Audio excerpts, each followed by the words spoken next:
I a la segona divisió B, la Eivissa ha rebut una dura derrota a Cartagena. L'equip d'Andrés Palop ha caigut davant un rival molt superior i ha sumat la segona derrota consecutiva. Santi Jara, amb un xut potent, ha avançat als murcians al minut 37. 2 minuts més tard, Jesús Álvaro ha fet el segon.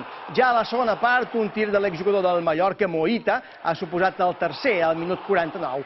Akeche, al minut 59, ha culminat una contra per fer el quart del Cartagena. En ple esfondrament de la Eivissa, Rubén Cruz ha marcat el 5è a la sortida d'un córner al minut 65. Santi Jara ha tancat la golejada amb un espectacular xut al minut 73.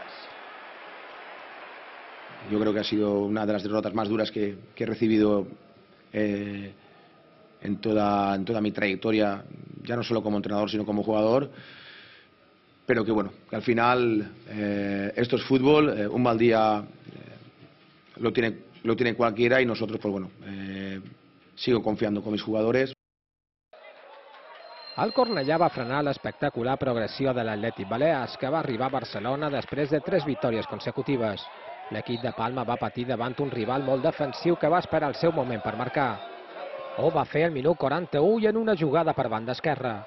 El mallorquí Jaume Pasqual va rematar de cap al segon pal. L'exjugador del Mallorca B remata sense oposició.